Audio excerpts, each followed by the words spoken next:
اللهم صل على محمد وعلى آل محمد كما صليت على إبراهيم وعلى آل إبراهيم إنك حميد مجيد. اللهم بارك على محمد وعلى آل محمد كما باركت على إبراهيم وعلى آل إبراهيم إنك حميد مجيد.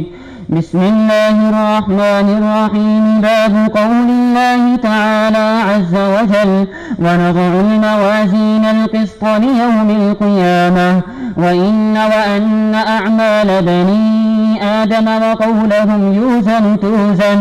وقال مجاهد رحمه الله تعالى: القسطاس العدل بالرومية. ويقال القسط مصدر المقسط وهو العادل، وأما القاسط فهو الجائر.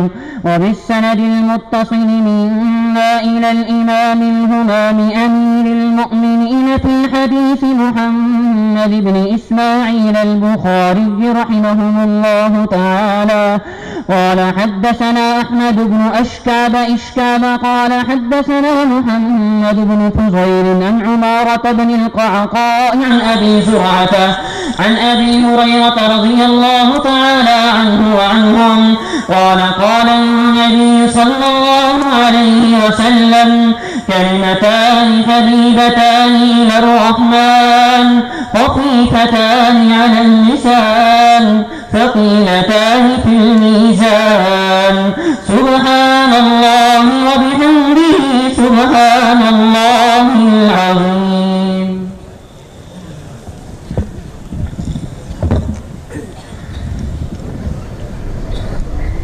بسم الله الرحمن الرحيم. الحمد لله رب العالمين، والصلاة والسلام على سيدنا ومولانا محمد خاتم النبيين وعلى آله وأصحابه أجمعين وعلى كل من تبعهم بإحسان إلى يوم الدين. اما بعد، حضرات علماء کرام، میرے عزیز طالب علم ساتھیوں، معزز حاضرین، السلام علیکم ورحمۃ اللہ وبرکاتہ۔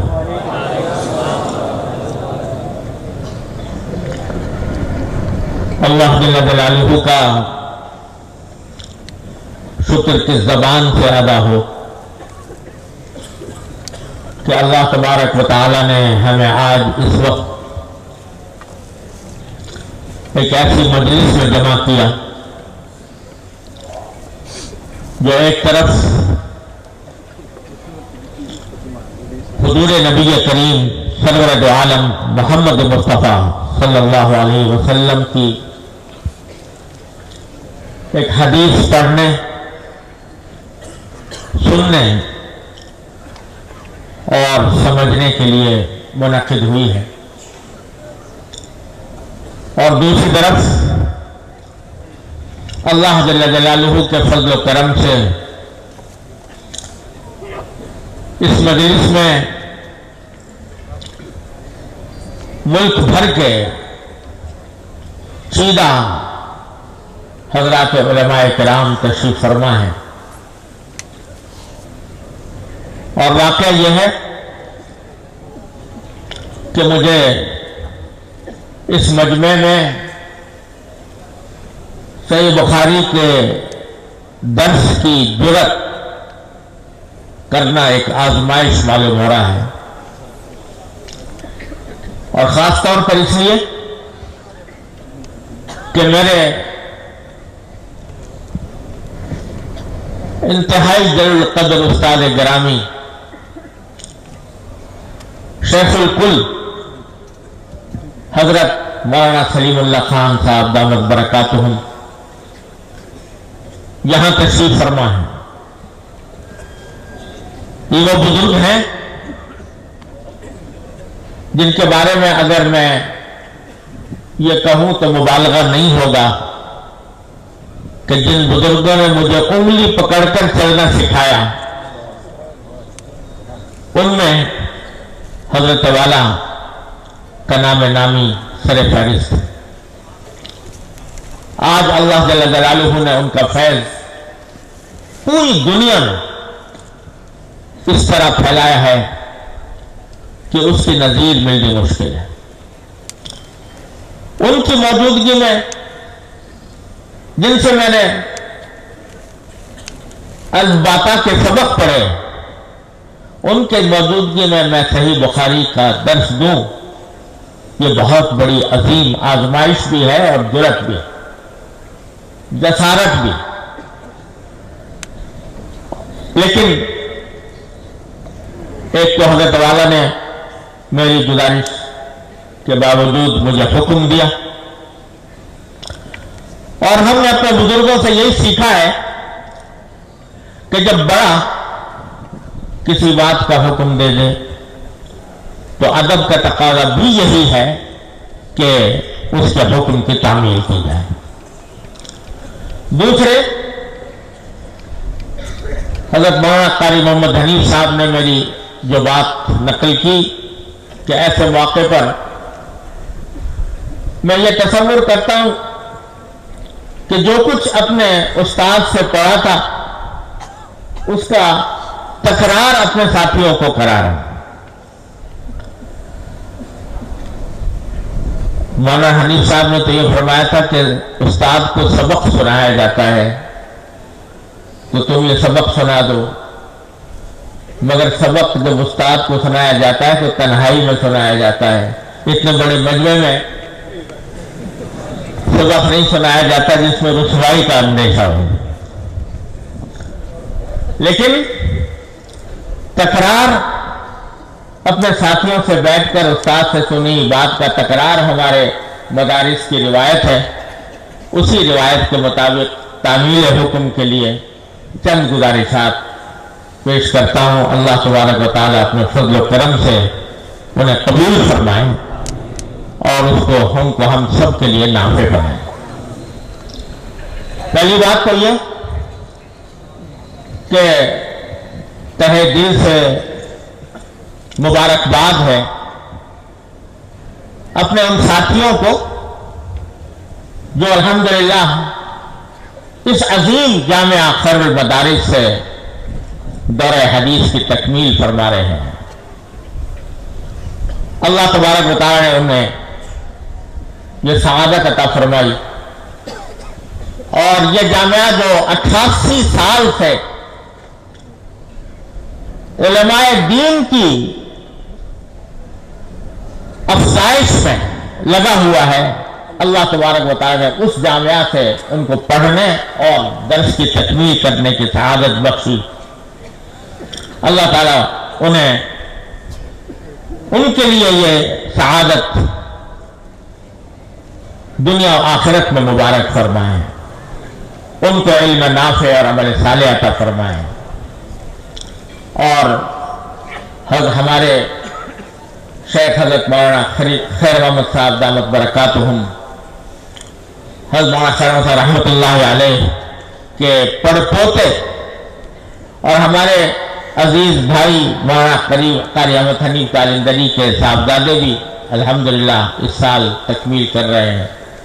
اللہ تبارک و تعالیٰ ان کو بھی ان کی آنکھوں کی ٹھنڈک بنائے، صدقہ جاریہ بنائے، امت کا سرمایہ بنائے۔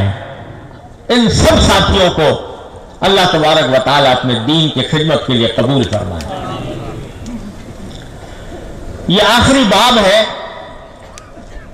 صحیح بخاری کا جو میرے عزیز طالب علم نے ابھی ہمارے سامنے پڑھا، اور امام بخاری رحمۃ اللہ علیہ نے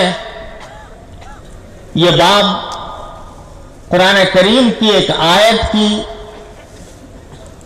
تشریح اور اس کی تفسیر کے طور پر بھی قائم فرمایا ہے، جس میں اللہ جل جلالہ کا یہ ارشاد نقل فرمایا کہ وَنَضَعُ الْمَوَازِينَ الْقِسْطَ لِيَوْمِ الْقِيَامَةِ، اللہ جل جلالہ فرماتے ہیں کہ ہم قیامت کے دن وہ ترازویں قائم کریں گے جو سراپا انصاف ہوں گی.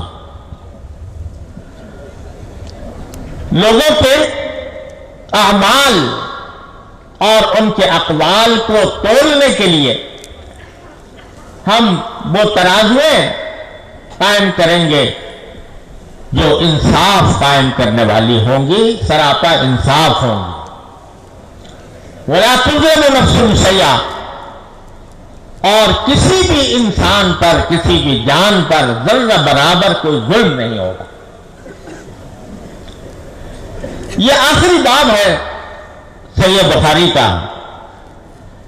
صحیح بخاری وہ کتاب ہے جس میں امام بخاری رحمۃ اللہ علیہ نے دین کے سارے شعبے، ایمانیات، عقائد، عبادات، طہارت، نماز، زکوٰۃ، حج، صدقات، نکاح، طلاق، خرید و فروخت کے معاملات، آداب، اخلاق، جتنے دین کے شعبے ہیں اور ان شعبوں کے اندر نبی کریم سرور دو عالم محمد مصطفیٰ صلی اللہ علیہ وسلم کی جو تعلیمات ہیں وہ ساری بیان فرمائی ہیں. 2 جلدیں، یہ ضخیم جلدیں آپ کے سامنے رکھی ہوئی ہیں.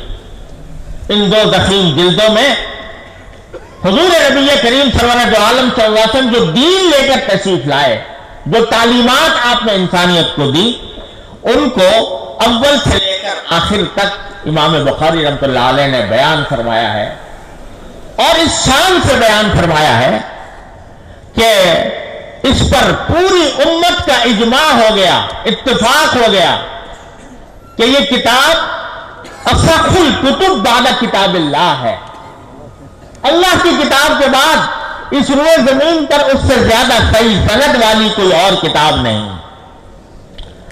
اور یہ دعویٰ محض عقیدت کی بنیاد پر قائم نہیں کر دیا گیا، محض اس لیے کہ امام بخاری کی محبت تھی، عقیدت تھی، اس واسطے کہہ دیا گیا ہو. امام بخاری بخارا کے رہنے والے اجمی، جن کی زبان بھی عربی نہیں، بخارا کے رہنے والے، فارسی زبان بولنے والے، اور اس درجہ فارسی بولنے والے، عربی زبان کی ان کی مادری زبان نہیں، اس درجہ فارسی ہے کہ ایک جگہ صحیح بخاری میں لکھتے لکھتے فارسی کا لفظ لکھ گئے ہیں عربی کے بجائے.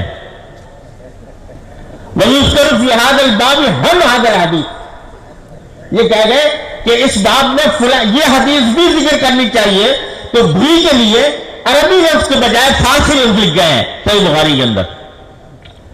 وہ بخارا کا رہنے والا اجمی شخص، اور عربوں کا حال یہ ہوتا ہے کہ وہ بڑی حد تک بجا طور پر یہ سمجھتے ہیں کہ دین ہمارا ہے، دین ہمارے پاس آیا، قرآن ہماری زبان میں نازل ہوا، سرکار دو عالم صلی اللہ علیہ وسلم ہماری زبان میں تشریف لائے، آپ کی سنت ہماری زبان میں محفوظ ہے، لہذا اسلام کا جتنا علم ہمارے پاس ہے وہ اجمیوں کے پاس نہیں ہو سکتا.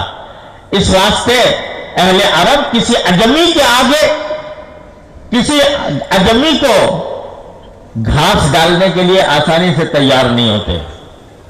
ان کا مزاج یہ ہے کہ عربوں کو جو دین کا علم ہے وہ اجمیوں کو اتنا نہیں ہو سکتا.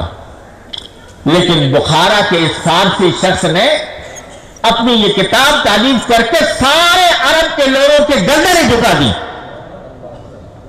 اس درجے جھکا دی کہ وہ عربی بولنے والے یہ کہنے پر مجبور ہو گئے کہ ساری روئے زمین پر اللہ کی کتاب کے بعد اگر کوئی سب سے زیادہ صحیح سند والی کتاب ہے تو وہ بخاری کی صحیح بخاری ہے.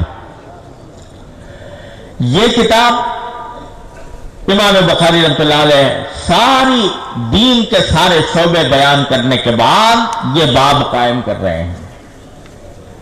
کیوں؟ کہنا یہ مقصود ہے کہ سارا علم تو تم نے پڑھ لیا میری کتاب کے اندر، میرے آقا سرور عالم محمد مصطفیٰ صلی اللہ علیہ وسلم جو دین لے کر تشریف لائے تھے، میں نے اپنے حد تک بے کم و کاست وہ تمہارے سامنے رکھ دیا. تمہارا عقیدہ کیا ہونا چاہیے بتا دیا، تمہاری طہارت کس طرح ہونی چاہیے بتا دی، تمہاری نماز کیسے ہونی چاہیے بتا دیا، تمہاری زکات، تمہارا حج، تمہارے صدقات، تمہاری تلاوت، تمہارا نکاح، تمہاری طلاق، تمہارے خرید و فروخت کے معاملات، تمہارے آداب، تمہارے اخلاق جیسے ہونے چاہیے، سب میں نے اس میں سرکار دو عالم صلی اللہ علیہ وسلم کے حوالے سے بتا دی.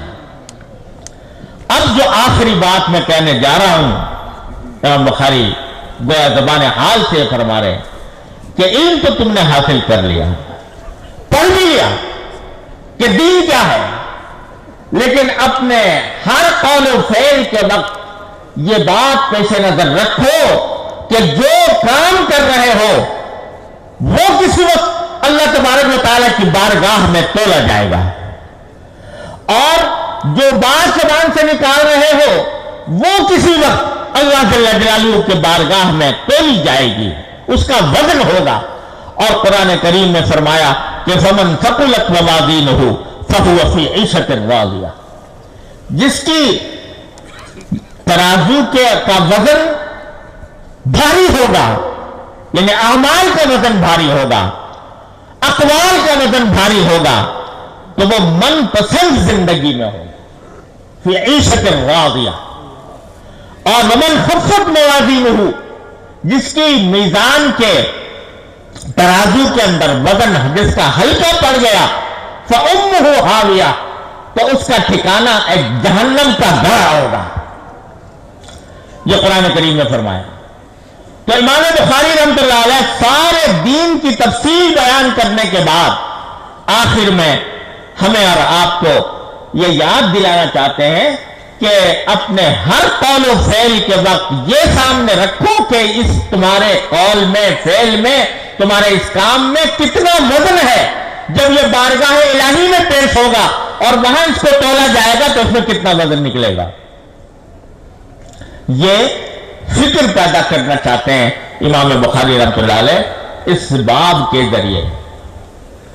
اب سوال پیدا ہوتا ہے کہ اعمال میں وزن کیسے پیدا ہو، کس طرح ہم اپنے اعمال کو وزنی بنائیں. تو اس کے لیے اگر یہ کہا جائے تو بیجا نہیں ہوگا کہ گویا امام بخاری رحمۃ اللہ علیہ اشارہ فرما رہے ہیں، زبان حال سے فرما رہے ہیں کہ اگر اپنے اعمال میں وزن پیدا کرنا ہے جو اللہ تبارک و تعالیٰ کے ہاں قابل قبول ہو، تو میری سب سے پہلی حدیث میں نے کتاب میں روایت کی تھی، اس کی طرف توجہ کرو. اس میں فرمایا تھا رسول کریم صلی اللہ علیہ وسلم نے کہ انما الاعمال بالنیات، سارے اعمال کا دار و مدار نیتوں پر ہے. اگر نیت کسی کام میں اللہ تبارک و تعالیٰ کو راضی کرنے کی ہے، اس کی خوشنودی کی ہے، اس لیے ہے، تب تو اس کام میں وزن ہے. وہ چھوٹا سا کام ہو لیکن خالص اللہ تعالیٰ کی رضا جوئی کے لیے ہو تو وہ وزنی بن جاتا ہے. اور اگر بڑا کام ہو، شاندار ہو، بظاہر دیکھنے میں عظیم شان نظر آ رہا ہو لیکن اخلاص نہ ہو، اللہ تعالیٰ کو راضی کرنے کی نیت نہ ہو، دکھاوا مقصود ہو، نام و نمود مقصود ہو، تو وہ بڑے سے بڑا کام بھی بے حقیقت ہے، اللہ تعالیٰ کے ہاں پرے کاش کے برابر وقت نہیں رکھتا. اسی حدیث میں، اسی صحیح بخاری میں حدیث گزری ہے کہ رسول کریم صلی اللہ علیہ وسلم نے ارشاد فرمایا کہ ایک بنی اسرائیل کا ایک جگہ، ایک روایت میں ایک شخص کا ذکر ہے اور ایک میں ایک عورت کا ذکر ہے کہ وہ ایک مرتبہ کسی پیاس کی وجہ سے کسی کنویں کے پاس گئی اور اس نے وہاں سے پانی پیا، پانی نکال کر پانی پیا. تھوڑی دیر میں دیکھا کہ وہاں کتا پیاس سے ہانپ رہا ہے اور وہاں کنویں کے قریب جو کیچڑ پڑی ہوئی تھی، گلی گلی مٹی، اس کو پیاس سے چاٹ رہا ہے. لیے کہ اس کے پاس کنویں سے پانی نکالنے کا کوئی راستہ نہیں تھا کتے کے پاس.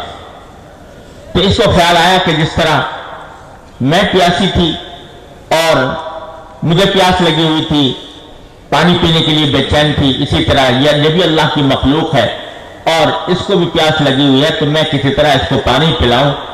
کوئی ڈول بھی نہیں تھا، کوئی برتن بھی نہیں تھا. اس نے اپنے چمڑے کا موزہ اتارا اور چمڑے کا موزہ اتار کر پانی کنویں سے پانی بھرا اور کتے کو پلا دیا. تو حدیث میں رسول کریم سرور عالم صلی اللہ علیہ وسلم یہ واقعہ بیان کر کے فرماتے ہیں فغفر اللہ لہ فشکر اللہ لہ فغفر لہ. اللہ تعالیٰ نے اس کے اس عمل کی اتنی قدردانی فرمائی کہ اس کی وجہ سے اس کی مغفرت فرمائی.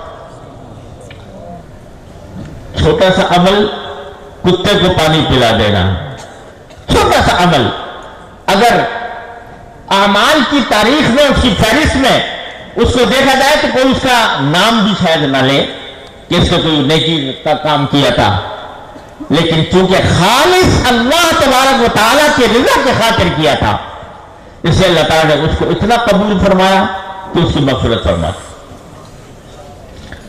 لیکن یہاں اتنی بات سمجھ لینی چاہیے کہ اس کا مطلب یہ نہ لیا جائے کہ ساری زندگی آدمی گناہ کرتا رہے، اللہ تبارک و تعالیٰ کے احکام کو توڑتا رہے، نافرمانی کرتا رہے اور یہ سوچے کہ کسی دن میں بھی کتے کو پانی پلا دوں گا تو میری مغفرت ہو جائے گی.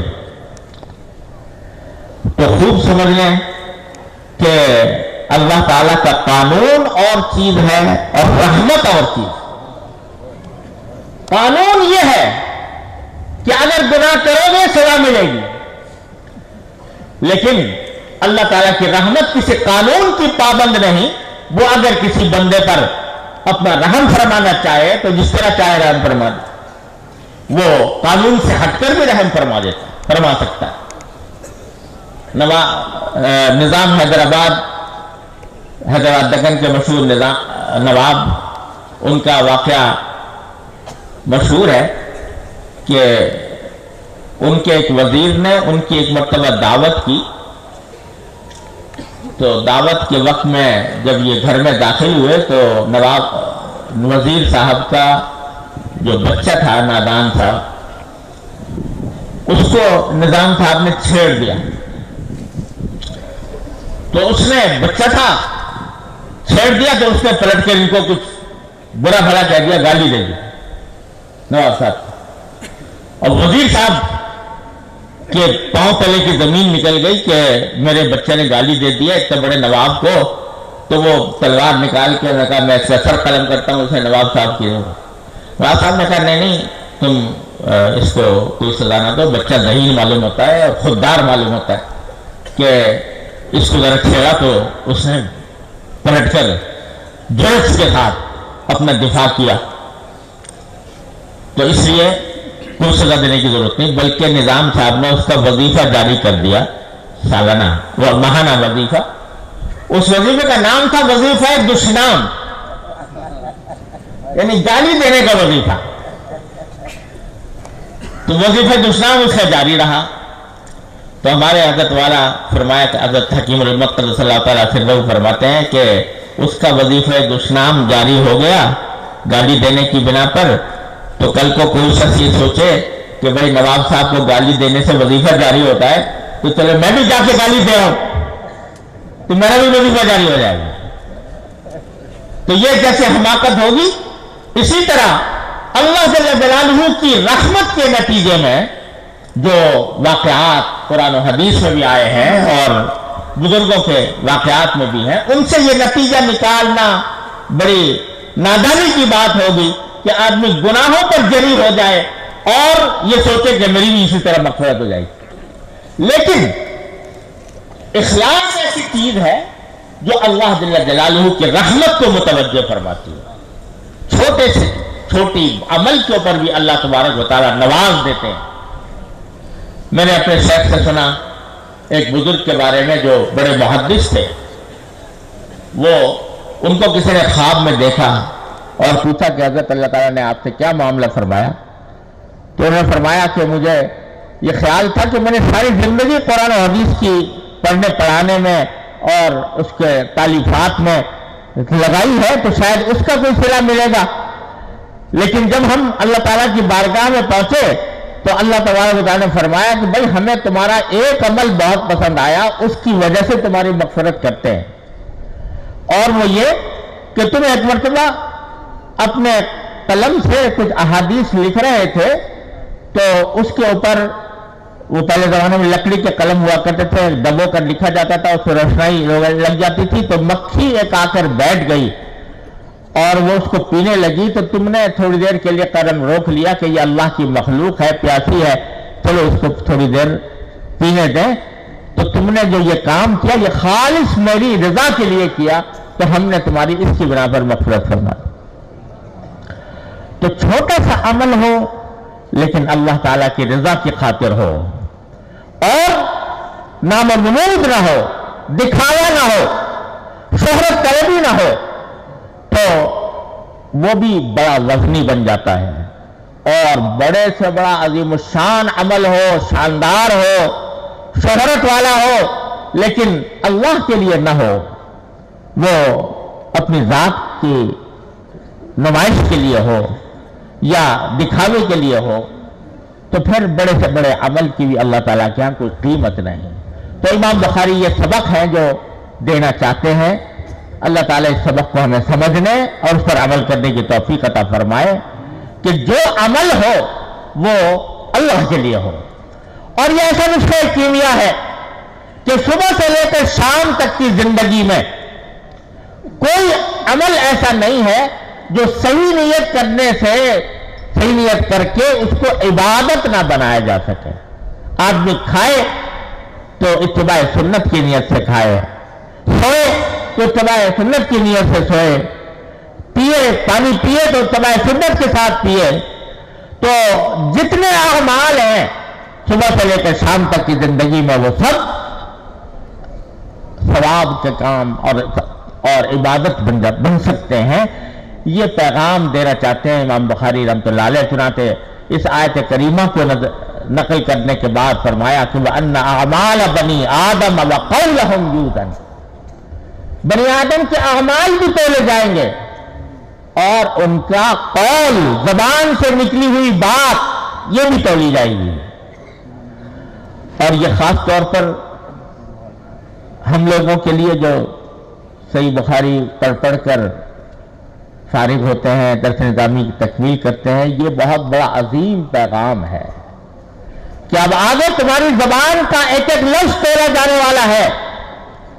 تم اگر دعوت کے کام کے لیے نکلے ہو، تم اگر تدریس کر رہے ہو، تم اگر باطل فرقوں کا محاسبہ کر رہے ہو، تب بھی تمہارے زبان سے کوئی لفظ ایسا نہ نکلنا چاہیے جو جچا کھلا نہ ہو، بلکہ ہر بات جو تمہارے منہ سے نکلے وہ وزن رکھتی ہے، اللہ تعالیٰ کے ہاں جا کر ریکارڈ ہو رہی ہے.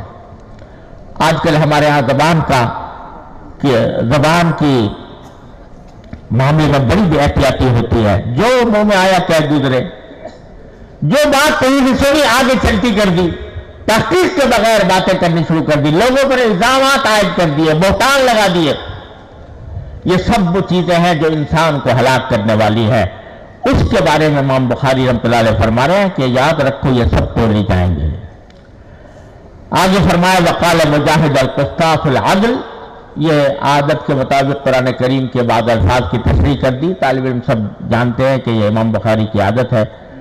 وہ یقال القسط مصدر المقسط وهو العادل وَأَمَّا الْقَاسِطُ وَهُوَ الْجَائِرُ. عربی زبان کے قاعدے کے مطابق بتا دیا کہ اقسط یقسط کے معنی ہے انصاف کرنے کے آتے ہیں اور قسط کے معنی ظلم کرنے کے آتے ہیں.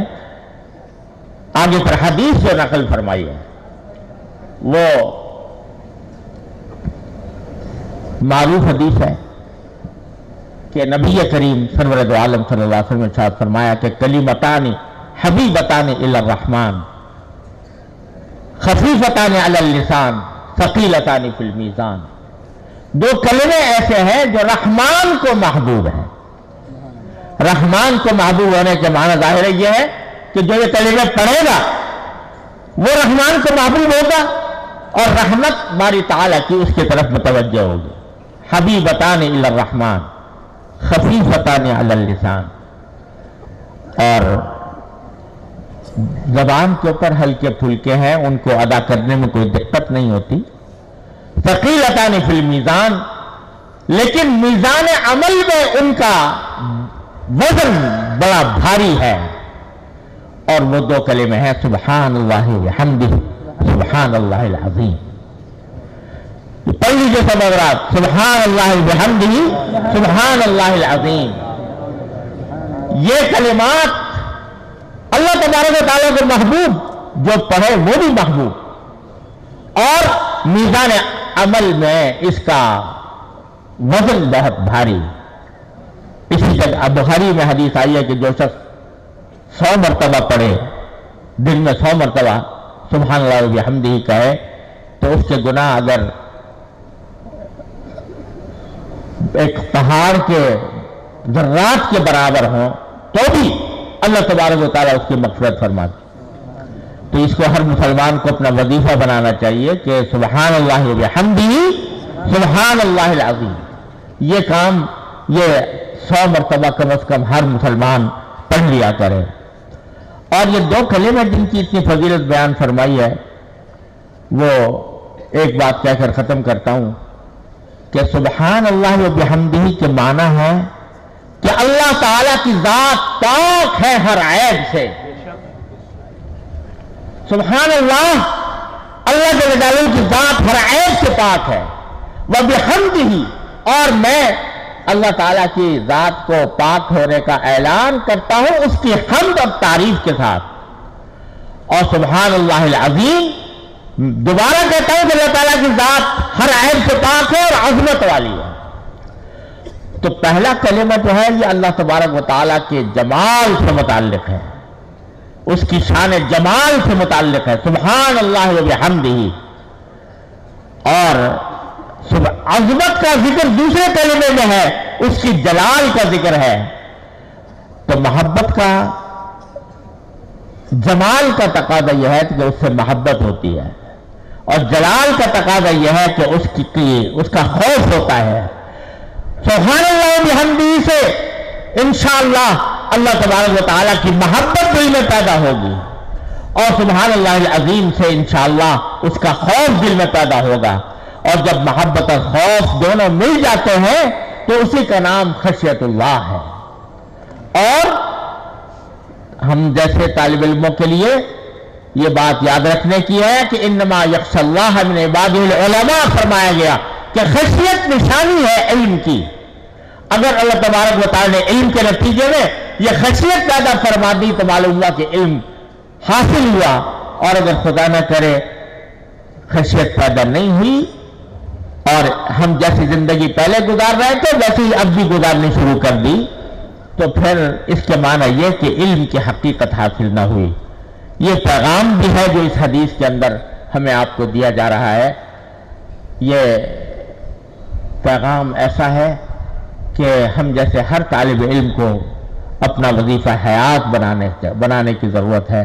اللہ تبارک و تعالیٰ اپنے فضل و کرم سے ہمیں اس کی توفیق عطا فرمائے. مجھے اس بات کا احساس ہے کہ رات بہت ہو چکی ہے اور آپ حضرات اتنی دیر سے بیٹھے ہوئے ہیں، لیکن یہ بھی حدیث پاک کی برکت ہے کہ الحمدللہ اس صبر و ضبط کے ساتھ آپ حضرات نے اس مجلس میں شرکت فرمائی. اللہ تعالیٰ اس کا بہترین اجر آپ کو دنیا آخرت میں عطا فرمائے. وآخر دعوانا الحمدللہ رب العالمین.